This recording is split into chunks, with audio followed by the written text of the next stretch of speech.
ओम शांति। आज का प्रातः क्लास है 18/6/65। रिकॉर्ड चला है, ये वक्त जा रहा है।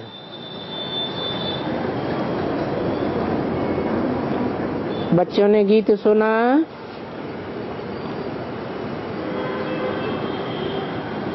बाप ने क्या कहा, क्या करना है, क्योंकि अब मौत सामने आ रहा है। बच्चे पूछते हैं बाबा क्या करें? अरे तुम सुनते नहीं हो?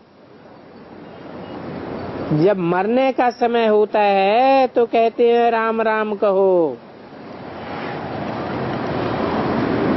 और सबको भूल करके राम राम कहो। ये राम का नाम साथ जाएगा। ऐसे भक्ति मार्ग में कहते हैं ना।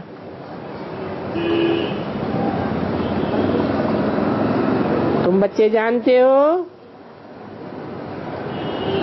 अभी ये सबके मौत का समय आ गया है। यहाँ तुमको यथार्थ रीति समझाया जाता है। बच्चे, अपन को आत्मा समझ बाप को याद करो। अभी जल्दी जल्दी करो। पापों का बोझा सिर पर बहुत है, जन्म जन्मांतर का। वो बोझा कोई ऐसे ही नहीं उतर जाएगा, बड़ी मेहनत लगती है। अनेक जन्मों का बोझा है। तो सिवाय आज के भस्म नहीं हो सकता। पुण्यात्मा बन नहीं सकते। इसलिए घड़ी घड़ी बाबा कहते हैं बच्चे मन मना भव।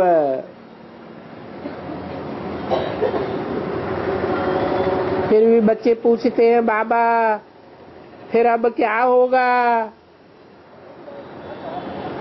तो कहते हैं मध्याजी भव।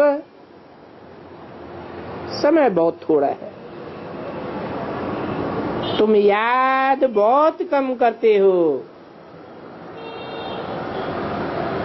फिर पिछाड़ी में ना पापों का बोझा उतरेगा और न ऊंचे पद पाए सकेंगे।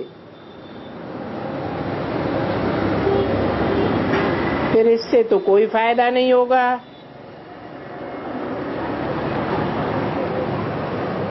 समझते तो हो मौत की तैयारी हो रही है।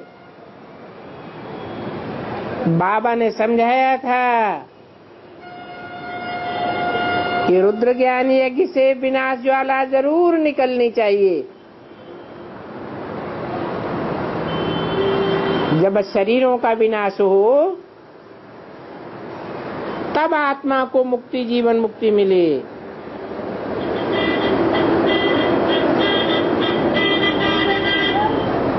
तो तीव्र पुरुषार्थ करना चाहिए। विनाश ज्वाला तो जरूर निकलनी है ना। कहाँ से? कहाँ से निकलनी है? रुद्र ज्ञान यज्ञ से। कहाँ से शुरुआत हुई? रुद्र ज्ञान यज्ञ की शुरुआत कहाँ से हुई?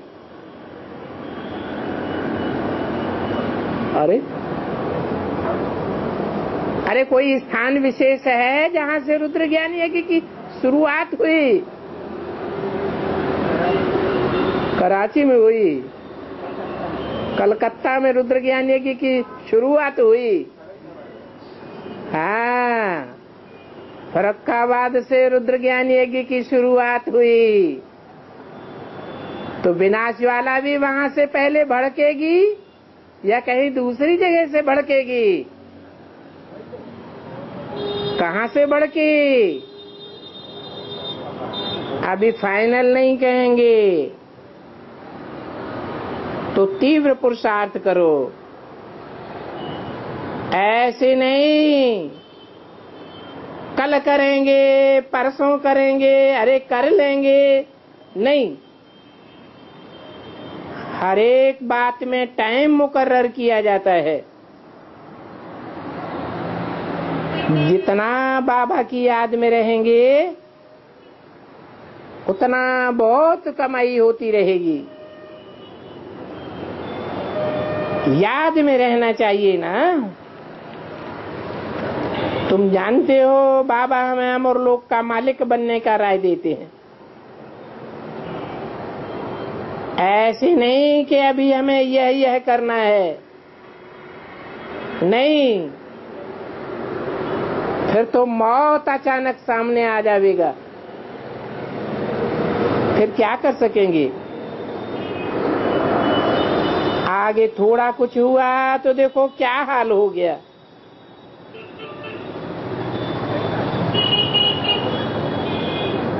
करोड़ों आदमी मर गए।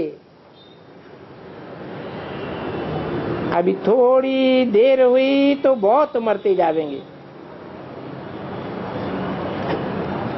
पापों का बोझा सिर पर बहुत है। बाबा को याद नहीं करते हो तो फिर बुद्धि को माया पकड़ लेती है।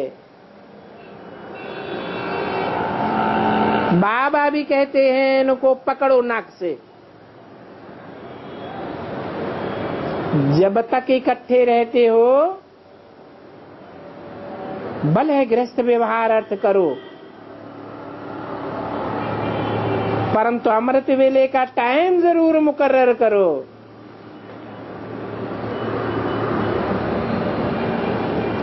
बाबा को बहुत बहुत याद करना है।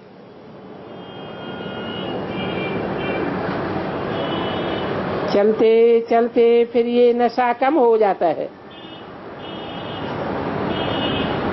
परंतु फिर भी शरीर को भूलते जाना है। अपन को आत्मा समझना है। शरीर भारी है, आत्मा बहुत हल्की होती है। फिर भी आत्मा कितनी तीखी उड़ती है। आत्मा जैसी फास्ट चीज दुनिया में कोई भी नहीं होती। यहाँ से लंदन अथवा अमेरिका जैसे 1 सेकंड लगता है, तो सेकंड में मुक्ति जीवन मुक्ति में लगता है। सेकंड लगता है एक शरीर छोड़ दूसरा शरीर लेने में। बाबा कहते हैं बच्चे अभी टाइम बहुत थोड़ा है और तुम लोग बहुत गफलत करते हो। अमृत वेले का टाइम बहुत अच्छा है। जितना हो सके बाबा को याद करते रहो। ये तो बच्चों को निश्चय है। हम एक बाप के बच्चे भाई बहन हैं, प्रजापिता की ब्रह्मा के बच्चे और फिर बच्चियां भी हैं। शिव बाबा की संतान है। फिर भी हरेक को अपना अपना पुरुषार्थ करना है। पुरुषार्थ अनुसार ही पद पावेंगे।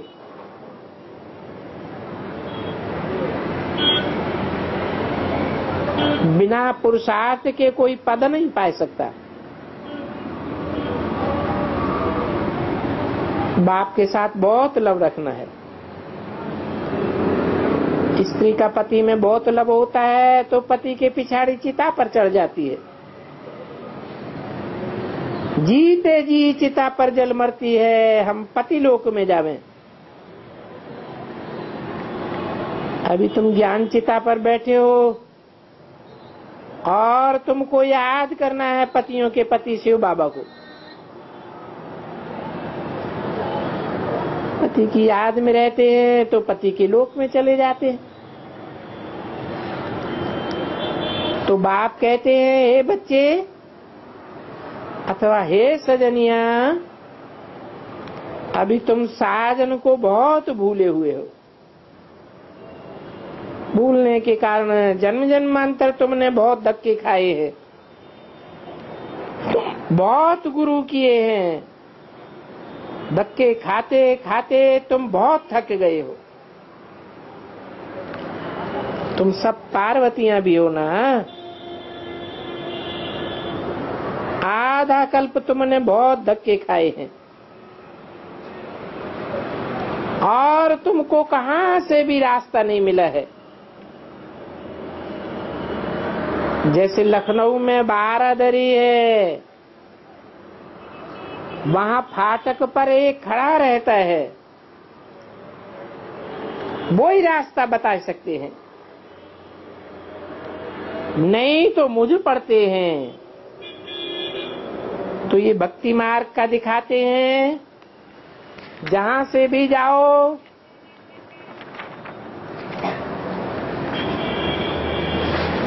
रास्ते के साथ के जाने के हो, कहां से भी जाओ, परंतु नहीं, रास्ता तो एक बाप ही बतला सकता है। 18/6/64 की वाणी का दूसरा पेज। कहा भी जाता है, पतित पावन हे सदगति दाता, हमें रास्ता बताओ, हम अंधे हैं।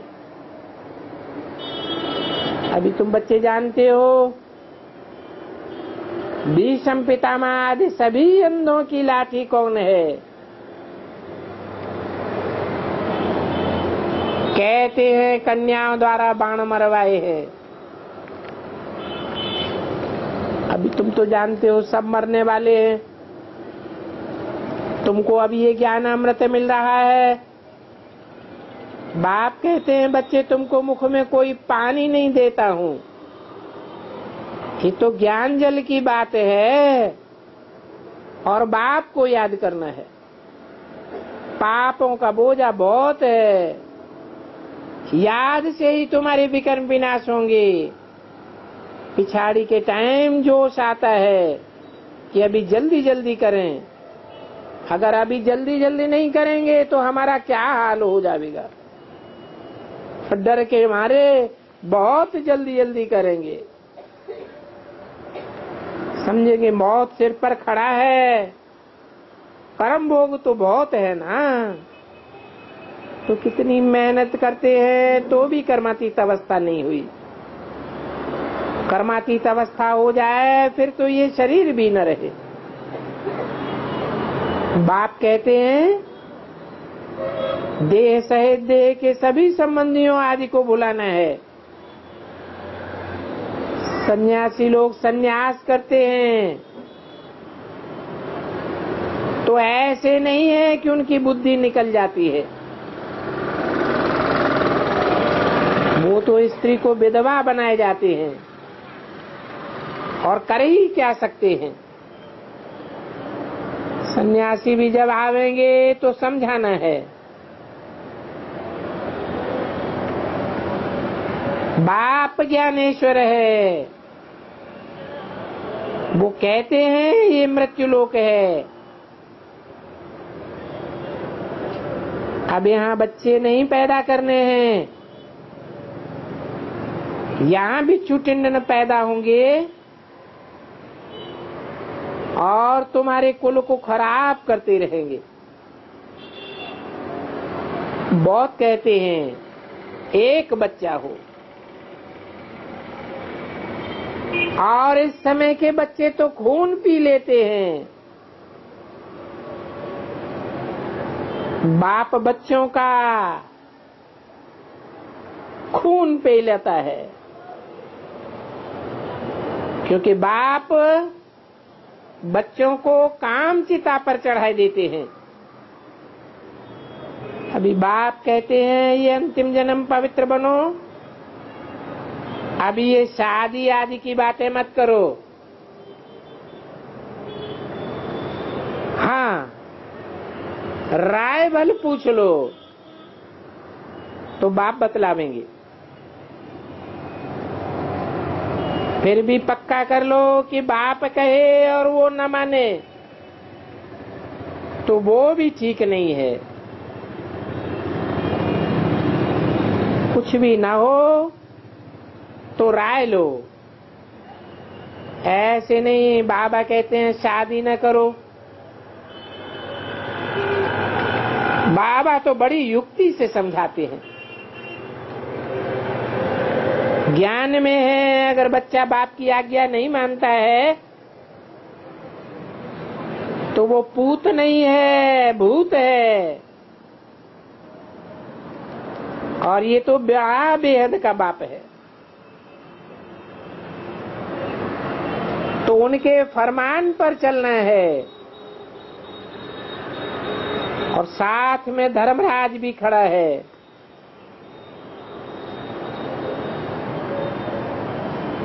सारी दुनिया दुश्मन बनेगी।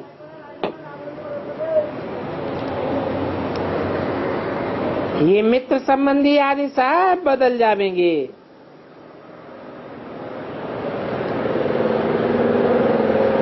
विकार की बात पर सब दुश्मन बन पड़ते हैं,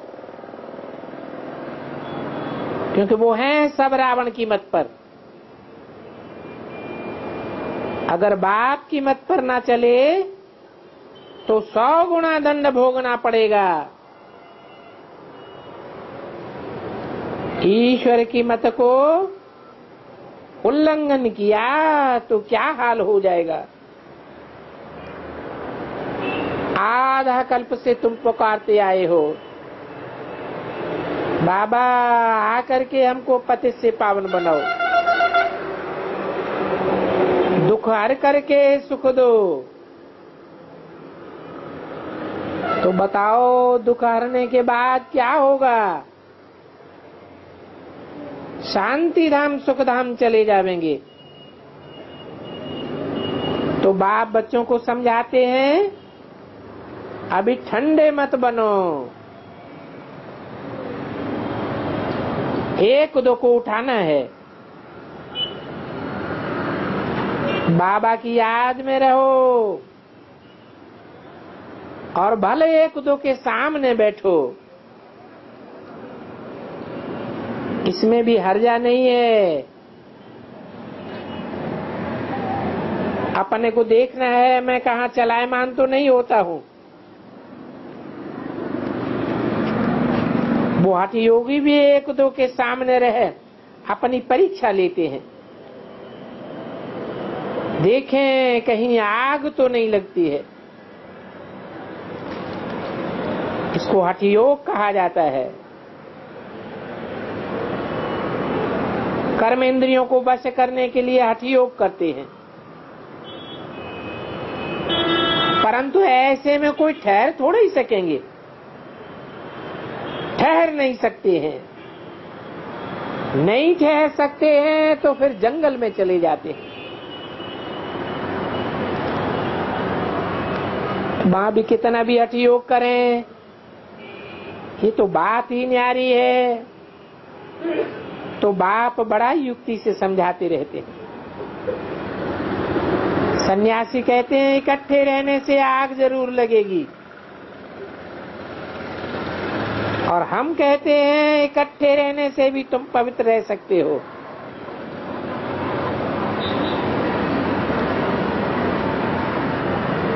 तुम अपना बहुत सुधार कर सकते हो। यहाँ हर प्रकार की शिक्षा मिलती रहती है।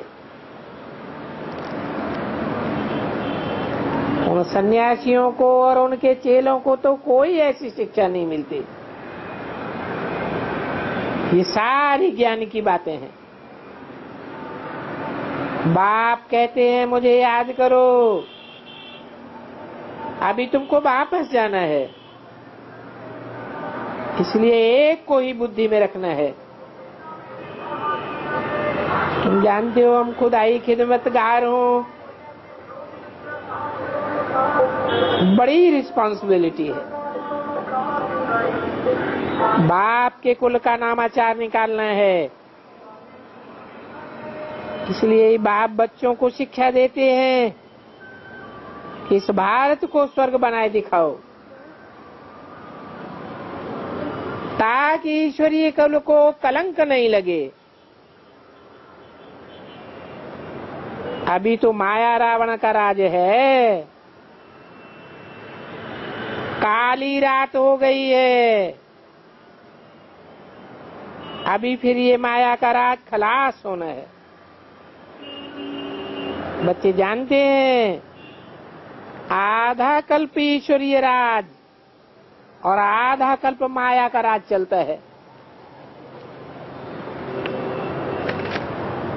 18/6/65 की वाणी का 3रा पेज। बाप को कहते ही है हेवनली गॉड फादर, हेवन स्थापन करने वाला है।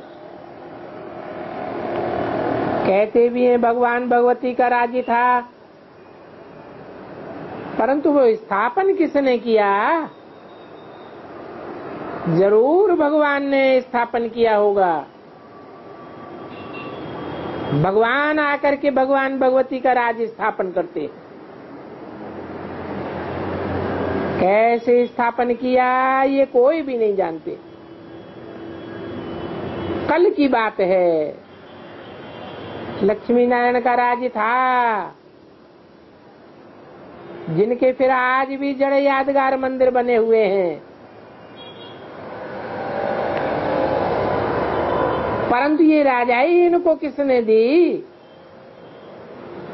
एक बाप ने दी।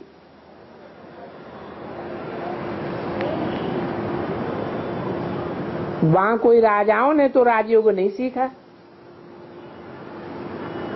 अभी तुम सीख रहे हो राजयोग। यहाँ तुम्हारे कर्म विकर्म होते हैं। सतयुग अमरलोक में कर्म अकर्म हो जाएंगे, तो वहां माया नहीं है जो कर्म बनावे। अभी तुम जानते हो ये भारत स्वर्ग था, 5000 वर्ष की बात है।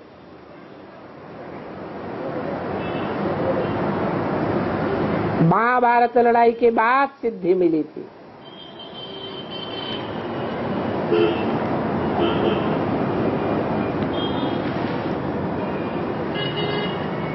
इस ज्ञान यज्ञ में सब स्वाहा हो जाएंगे। आग तो जरूर लगनी है। शास्त्र भी है, क्यों नहीं है, परंतु हम कहते हैं शास्त्रों में कोई सार नहीं है। ये सब झूठे शास्त्र हैं। नंबर 1 बात है झूठी, कृष्ण गीता का भगवान लगाई दिया है, जो बिल्कुल रंग है। गीता के भगवान को श्री 108 कैसे कहेंगे जब कृष्ण गीता का भगवान है? रुद्रमाला तो एक बाप की है, वो तो निराकार है। ऊपर में मेरु भी दिखाते हैं। ये वैजंती माला नहीं हुई है, इन्होंने स्वराज स्थापन किया, उसका फल मिला हुआ है। ये माला का राज भी तुम बच्चे जानते हो। इसमें मम्मा बाबा है मुख्य, जिन्होंने बादशाही ली, जिन्होंने मेहनत की है वही नंबर 1 में है। माला 8 दानों वाली भी जपते हैं और 108 दानों वाली भी जपते हैं। तुम समझते हो हम नंबर 1 में हैं। वो देवताएं हैं सतयुग आदि की प्रारब्ध। उनकी ये प्रारब्ध किसने और कब बनाई? जरूर कलयुग अंत में बनाई होगी। तो वो संगम हुआ ना। बाप कहते हैं मैं संगम युगे आकर के तुमको राजयोग सिखलाता हूँ। कितनी समझने की बात है।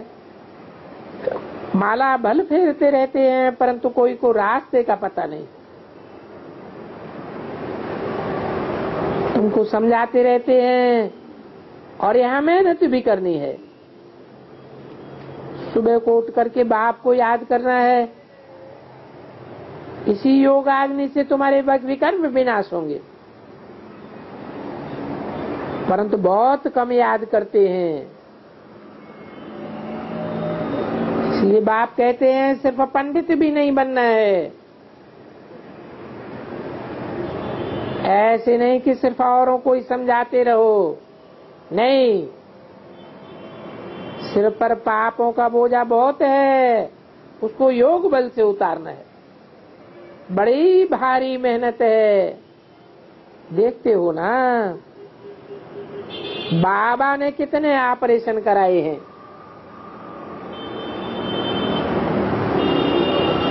ये इनका कर्म भोग है ना। छोटेपन में तो इनको कुछ भी नहीं होता था। समझते हैं आज उनका हिसाब किताब रहा हुआ है। पिछाड़ी में जब समय होगा विनाश का तो हिसाब किताब सारा खलास होगा। बाप कितना सहज समझाते हैं। पढ़ना है और पढ़ाना है। हाँ, इसमें मेहनत तो लगती ही है। घड़ी घड़ी बुद्धि कहाँ भटकती है, चेक करना है। बाप कहते हैं अभी मुझे एक बाप को याद करो। तुम बीके की भी अवस्था कम हो जाती है। भल कोई हैं जो भाषण बहुत अच्छा करते हैं, परंतु देखने में आता है कि अवस्था कुछ भी नहीं है। ज्ञान तो बिल्कुल सहज है, बाकी सिर पर अनेक जन्मों का पापों का बोझा चढ़ा हुआ है, वो कैसे उतरे। तो पुरुषार्थ में इतना फुर्त बनना है। देखना है अपन में कोई अवगुण तो नहीं है। पहले अपनी जांच करनी है। हमारे में ही विकार होगा तो दूसरों को हमारा तीर नहीं लगेगा। पहले नंबर में बच्चों को मेहनत करनी है याद की। वो मेहनत बच्चे करते नहीं है, योग में रहते नहीं है, इसलिए ताकत नहीं आती है। याद से ही ताकत बढ़ेगी। ज्ञान से तो धन बढ़ता है, परंतु ये पापों का बोझा कैसे उतरेगा, वो बुद्धि में नहीं आता है। पहले पहले सामने बिठा करके अशरीरी हो बनना है। सच्चा योग चाहिए, तभी उनको कशिश होगी। ये पहली पहली मेहनत है, क्योंकि पहला पहला ज्ञान है मन मना भव का, फिर है मध्यादि भव। परंतु बहुतों से मेहनत पहुंचती नहीं है, धक्के ही खाते रहते हैं।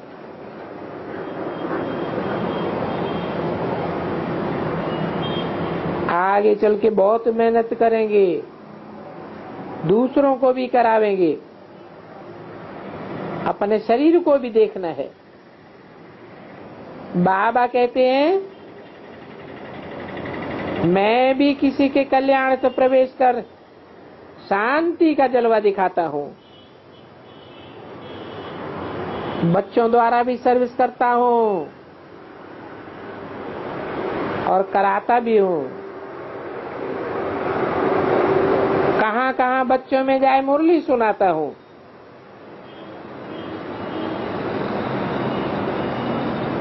मैं जाकर के मदद करता हूं, परंतु पवित्रता है इसमें मुख्य बात। पहले है मनमना भव, बुद्धियोग वहां लगा रहे।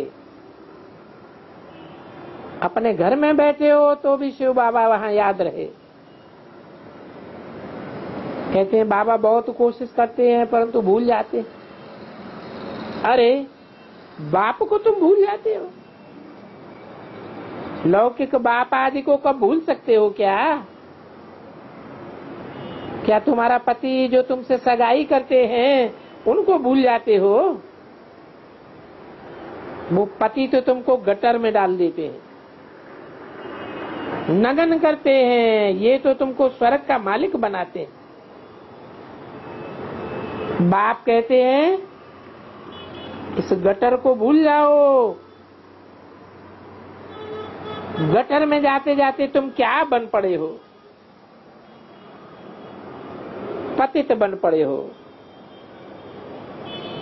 लक्ष्मी नारायण का जब राज था तो तुम कितने पावन थे। अभी कहते हैं हम पतित हैं तो शर्म आना चाहिए ना।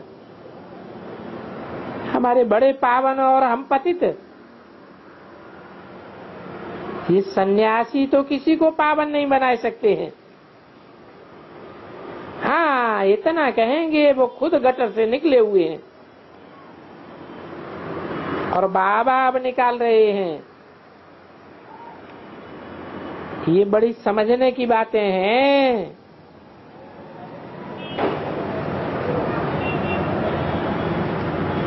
पहले है मनमना भव। पापों का बोझा उतरने में टाइम लगता है। बीज और झाड़ का राज अथवा ये चक्र बुद्धि में आना चाहिए। तो बाप कहते हैं मनमना भव, पहले मुझे याद करो। ये विचित्र बाबा की याद करनी है। कहते हैं बाबा हम तो हिरे हुए हैं जन्म जन्मांतर के चित्र को याद करने में। बाप कहते हैं मैं तो स्टार हूं, तो बताओ अब क्या करें। कहते हैं ये तो बड़ी सहज बात है कि बाबा तो स्टार है। उनको कहते ही है रूहानी रॉकेट। 18/6/65 की वाणी का चौथा पेज। सूक्ष्म वतन को भी छोड़ तुम बिल्कुल मूल वतन में जाते हो। आत्मा रूपी रॉकेट जाता है। अभी बाप कहते हैं तुमको मेरे पास आना है। तो मुख्य बात है मनमना भव की। सवेरे सवेरे उठ करके बाबा को याद करो। एक बाबा की ही महिमा करो। अपन को आत्मा समझ बाप को याद करो। याद से ही विकर्म विनाश होंगे, ज्ञान से विकर्म विनाश नहीं होंगे।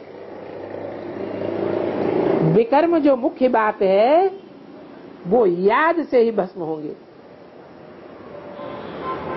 इसलिए बाबा कहते हैं बल कहाँ भी रहो, बल तो कहेंगे ना। कल पहले भी ऐसे ही समझाया था,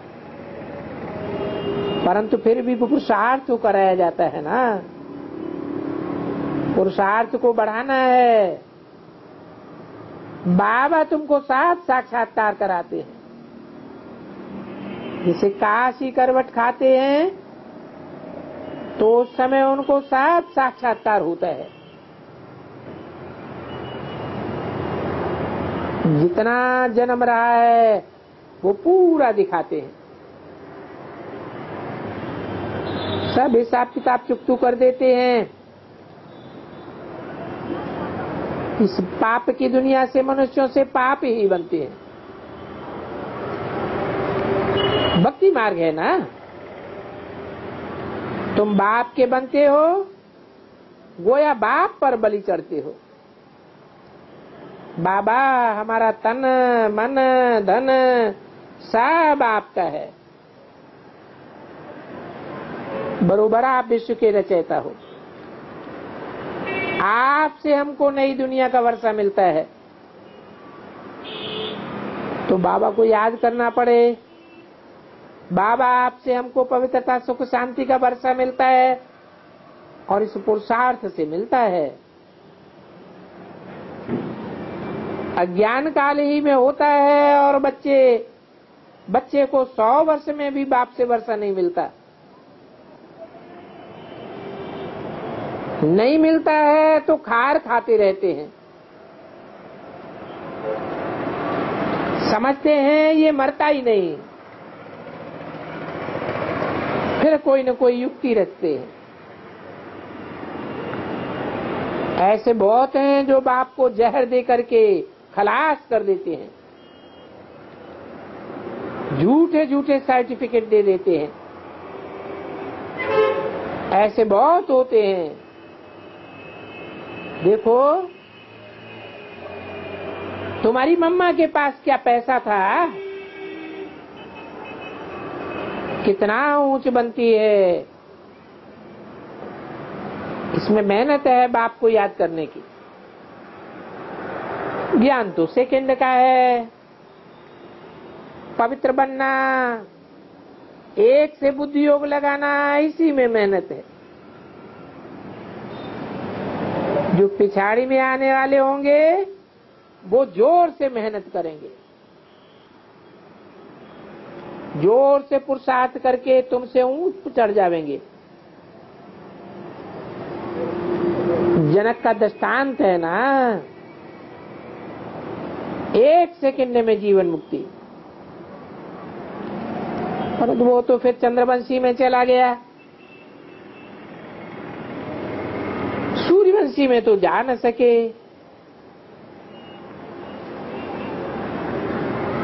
बल सब कुछ दे दिया, परंतु बाबा काम में नहीं लगाते हैं। मेहनत करनी होती है। स्कूल में पढ़ते हैं, कितनी मेहनत करते हैं। पिछाड़ी में बड़ी जोर से ध्यान देते हैं कि पास हो जावे, नहीं तो 12 मास की कमाई चट्टो हो जाएगी। फिर भी बाप कहते हैं याद करो, डंडा खा करके, सजा खा करके फिर थोड़ा ही जाना चाहिए। बेइज्जती से जाने से फिर पद भी भ्रष्ट हो जाता है। योग का दान देना होता है। बाबा भी क्या करते हैं, मम्मा के पास जाते हैं। बाबा कहते हैं मम्मा को योग का दान दो। मुरली थोड़ा ही सुनाते हैं। बाबा कहते हैं तुम और हम दोनों बैठ योग का दान देते हैं।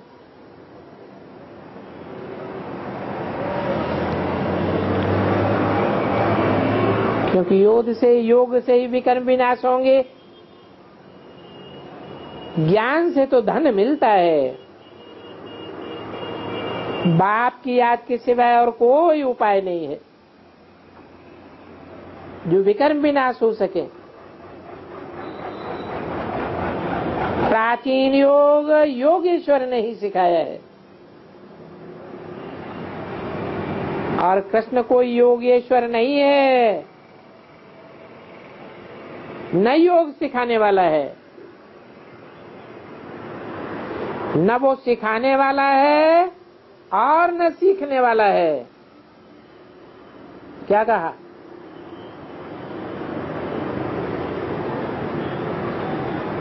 अच्छा, आज तुम बच्चों को टोली खिलाते हैं। इस टोली का नाम है पलंग टोली।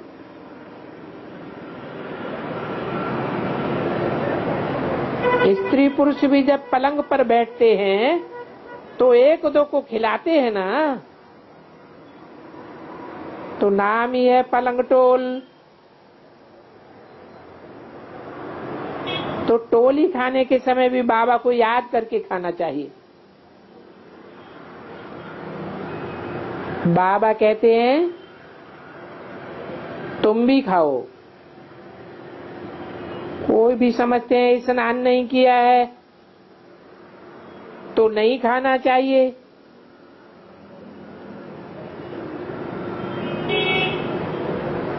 बाबा तो कहते हैं जब विकार में जाते हो तो जरूर नहाना चाहिए। लैट्रिन में जाने से भी स्नान करना पड़ता है।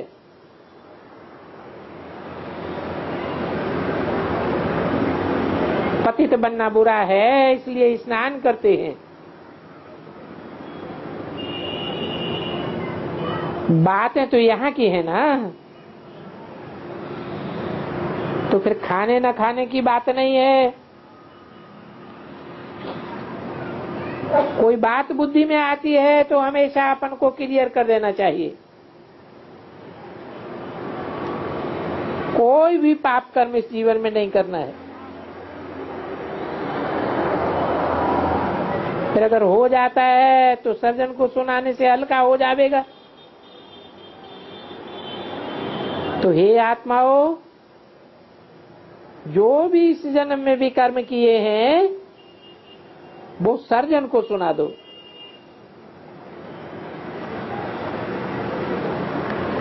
तो वो पाप कर्म हल्के हो जाएंगे और सच बताने से जन्म जन्मांतर का भी हल्का हो जाएगा।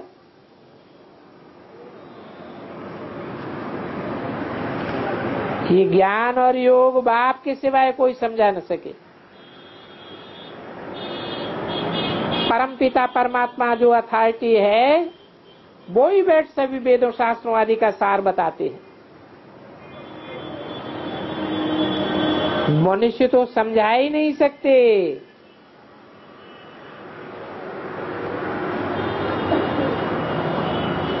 तो हे मीठे मीठे से खिल दे, कांटों से फूल बनने वाले, क्या तो फूलों में भी वैरायटी होते हैं। कोई कैसा फूल बना है, कोई कैसा बना है। पुरुषार्थ कराते हैं गुलाब का फूल बनने जैसा।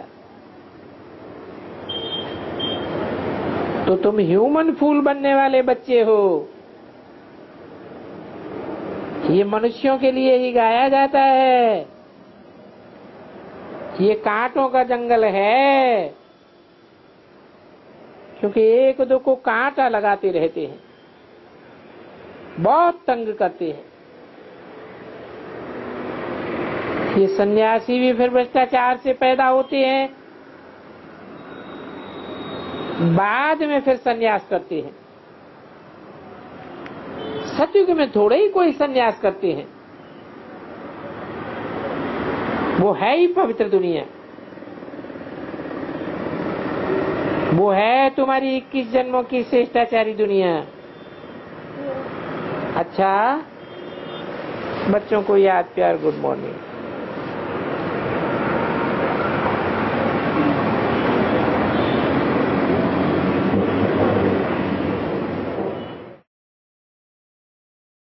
भारत माता का जो मैप है, उस भारत माता के मैप में मस्तक कौन सा है? मस्तक को श्रेष्ठ नहीं कहेंगे। मस्तक उत्तम अंग नहीं है, सब अंगों में उत्तम नहीं है। अगर श्रीनगर नहीं है, श्रेष्ठ नगर नहीं है, तो हिंदुस्तान पाकिस्तान पाकिस्तानी लोग श्रीनगर के लिए इतनी लड़ाई क्यों लड़ रहे हैं?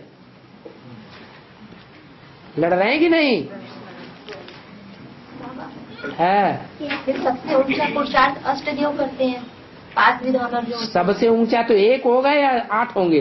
एक तो होगा सबसे ऊंचा, फिर 8 के भी तो 5 विधान 8। हाँ जी। लेकिन फिर जो 7 नारायण है बाद वाले, हाँ। उनको गद्दी मिलती है रिलीज पीरियड में। हाँ। तो वही राम सीता वो त्रेता में वही बन जाते हैं।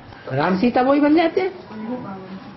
राम सीता भी जो नारायण बनते हैं जिस नंबर के, नंबरवार बनते हैं। जिस नंबर के नारायण बनेंगे उसी नंबर के राम सीता बनेंगे। उसी नंबर के पहले का गायन होता है। नहीं तो हमारा क्वेश्चन ये बाबा, अष्टदेव जो सबसे ऊंच पुरुषार्थ करते हैं, जो 8 आत्माएं, इनका वहाँ रिलीज पीरियड में ऐसा गायन नहीं है किसी चीज है? रिलीज पीरियड में मतलब इनका कोई पोजीशन में ऐसा भक्ति मार्ग में नहीं, रिलीज पीरियड में, किस पीरियड में? सतयुग और त्रेता में रिलीज पीरियड में। अरे संगम युग ऊंचा है या सतयुग त्रेता ऊंचा है? संगम तो ऊंचा है। तो फिर संगम में जिसने ऊंचे से ऊंची प्राप्ति कर ली उसको सतयुग त्रेता की क्या परवाह? सतयुग त्रेता का ऊंचा पद लेना ज्यादा श्रेष्ठ है या संगम का ऊंचा पद लेना ज्यादा श्रेष्ठ है? विश्व की बादशाही लेना ज्यादा श्रेष्ठ है या सतयुग त्रेता की बादशाही लेना ज्यादा श्रेष्ठ है? विश्व की बादशाही ज्यादा श्रेष्ठ है। विश्व की बादशाही दुनिया में कोई नहीं पा सका। बाबा, जैसे कृष्णोली आत्मा राम बाप के व्यक्तित्व में प्रवेश करके पाठ बजा रहा है, ऐसे बाकी जो अष्टदेव है उनके अंदर भी बाकी जो 7 कृष्ण है, मतलब जो सत्य सिंह में जन्म लेने वाले, वो प्रवेश करके अभी मतलब पुरुषार्थ कर रहे हैं व सेवा कर रहे हैं क्या? क्यों नहीं कर रहे?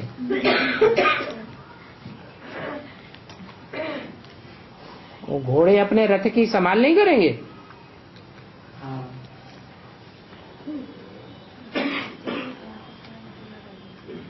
इतना लंबा लंबा थोड़ी लिखा जाता है।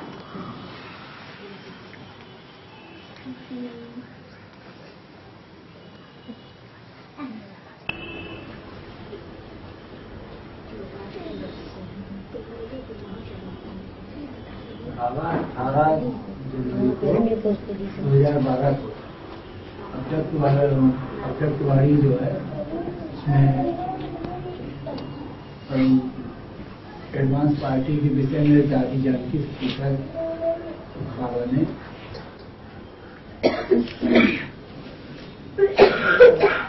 क्या पूछा? और लोग छोड़ के हमें क्यों चले गए? एडवांस में हाँ। पूछा गया तो उन्होंने दादी से कि चलो याद कर लेना फिर पूछ लेना। हाँ। और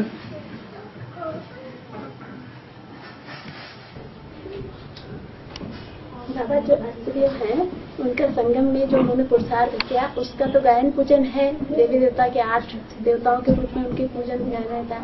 लेकिन यही जब सतयुग में जाते हैं, रिलीज पीरियड में जाते हैं, तो उनका फिर कौन से पद और पद वो होती है, वो राजा बनते हैं? अरे नारायण कितने हैं? नारायण तो 7 हैं, वो तो नारायण के अलग हो गए। 7 है नारायण? 8 है नारायण? 9 नारायण। तो फिर 9 नारायणों में से जिसने पहला नारायण का पद पा लिया वो फिर बार बार उसी में आता रहेगा क्या? फिर तो ये जो अष्टदेव हैं ये भी 8 ही संगम युग में पद पा लेते हैं, उसके बाद उसका क्या उनका क्या होता है? वो यहाँ पद पाते हैं, वो जन्म जन्मांतर ऊंच पद पाते हैं। वहाँ पे भी ऊंच पद में अब ऊंच घराने में ही मान्यता होगी उनकी। साहूकार से बड़े हाँ से बड़े जी, हाँ जी। वो पद भी मिलेगी। सतयुग के आखिरी जन्म में राम वाली आत्मा साहूकार बन जाती है, ऐसे वो 8 भी साहूकार बन जाएंगे। वो भी साहूकार बन जाएगी। फिर त्रेता के पहले जन्म में फिर राजघराने में। वो तो जन्म जन्मांतर राम के साथ ही है ना। क्या है? राम के साथ ही है अष्टदेव। नष्टदेव साथ ही नहीं है, वो साथ नहीं निभाते, वो विरोधी बन जाते हैं। लेकिन माला के मड़के में फिर भी आते हैं। माला के मड़के में आए हैं सर? माला माने 108 में नहीं, 108 में आते हैं। आष्ट में कहा आते हैं? हाँ 108 में। 108 में आएंगे। 12 में 108। कुछ तो पुरुषार्थ किया कि कुछ भी नहीं किया? अरे किया। कुछ किया ना। हाँ। तो बाबा जो ब्रह्मा के 4 मानस पुत्र बताए तो उसमें 3 नष्टदेव में आते हैं, वो 3 एक छोड़ के, तो वो तो ऐसे काम करते हैं, बाद में ग्लानि भी करते हैं बाबा की। बाद में क्यों? पहले ही करते हैं। आदि से लेके अंत तक ग्लानि ही ग्लानि तो करते हैं, अंत में जाकर के विनाश के निमित्त बन जाते हैं। तो भी तो उनकी वो है जान। तो विनाश करना कोई काम नहीं है? काम है। घर में झाड़ू लगाने वाले को कुछ भी नहीं देंगे, 1 पैसा भी नहीं देंगे। बची हुई रोटी दाल देंगे कि नहीं देंगे? तो त्रेता में जो अंतिम 3 कटी हुई गद्दियां हैं वो किनके पल्ले पड़ती है? उन्हीं के पल्ले पड़ती है। जब राजगद्दी का सीन दिखाया जाता है चित्रों में, घर घर में टंगा हुआ होता है, उसमें दास दासी का काम कौन करते हैं? वो तीनों भाई दास दासी का। एक चंवर डुलाता है, पंखा करता है, एक छत्र लेके खड़ा होता है, छत्र छाया लेके, धूप ऊप ना आ जाए, एक पांव धोता है। नहीं देखा? तो ऐसे ही है। बाबा ड्रामा से चेंज कर सकते है? पुरुषार्थ से ड्रामा चेंज कर सकते? करो ना चेंज, पुरुषार्थ करो, चेंज करो। हो सकता है बाबा तो कहता है कल्प कल रिपीट होता है, रिपीट जो अभी हो चुका है इस जीवन में, वो नहीं, और जो तुम्हें याद है वो नहीं चेंज होगा। बाकी 84 जन्म 83 जन्म जो भी है वो सब चेंज कर दो। तो फिर बाबा बोलते हैं तो वही रिपीट हो रहा है जो। हाँ, 83 जन्म तुम क्यों समझते हो रिपीट हो रहा? जो हम पुरुषार्थ कर रहे हैं सो होगा। हाँ? अपने पुरुषार्थ से रिपीट हाँ?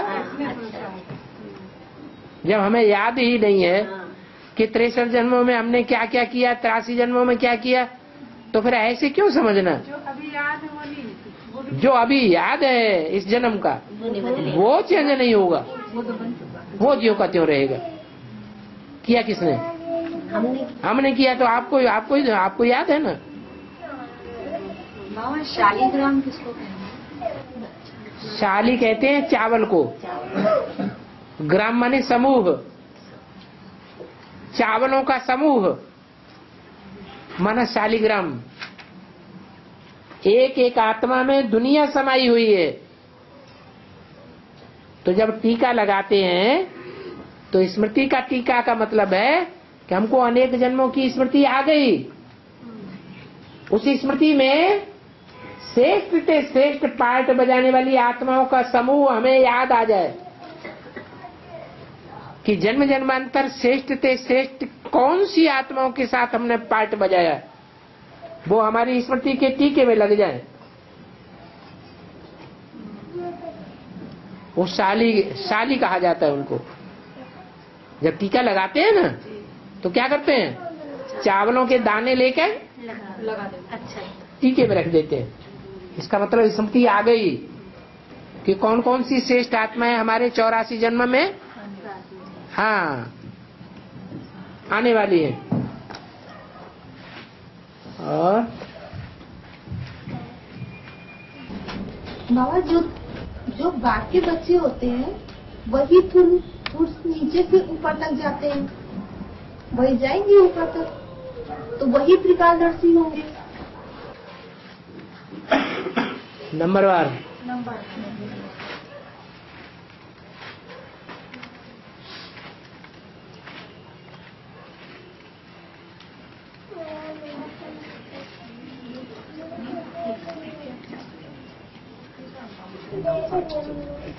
बाबा आत्मा अलग और शरीर अलग कैसे दिखाई पड़ेगा, कैसे इसका अभ्यास किया जाएगा? जब देवान खत्म हो जाएगा तो आत्मा अलग हो जाएगी। जब चाहो तब शरीर में प्रवेश करो और जब चाहो शरीर से अलग हो जाओ।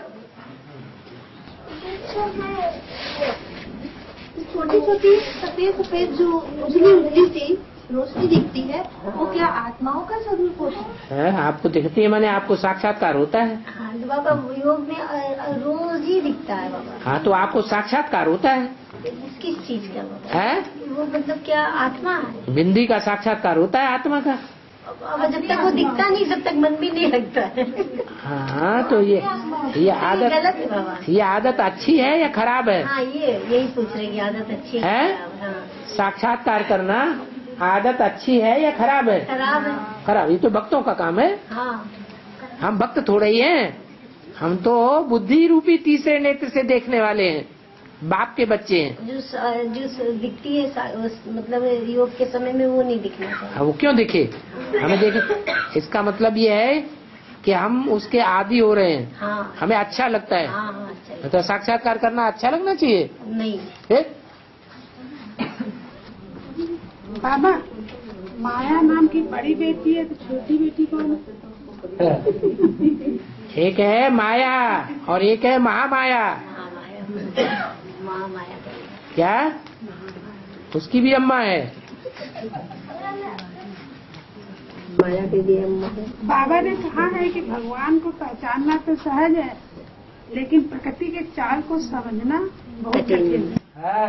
तो बाबा प्रकृति के चाल को के बारे में प्रकृति पति को जानता होगा, चाल कौन सी? बता तो दिया। प्रकृति पति तो जानता होगा चाल कौन सा। बता दिया, सोई तो बताता है। जो जानता है वही तो बताता है। बताया नहीं अभी प्रकृति की चाल है। माया ने प्रकृति पे हाथ दुनिया दुनिया उसको नीचा कहती है कि ऊंचा कहती है? है? दुनिया ऊंचा मानती है या नीच मानती है? हैं? अरे महाकाली के पार्ट को, चंडिका देवी के पार्ट को दुनिया ऊंचा मानती है या नीचा मानती है? ऊंचा मानती है। दुनिया वाले ऊंचा मानते हैं, फिर भंगी लोग ही क्यों पूजा करते हैं? नीचा मानते। चोर और डकैती क्यों उसकी पूजा करते हैं महाकाली की? जो श्रेष्ठ ब्राह्मण होते हैं वो क्यों नहीं पूजा करते?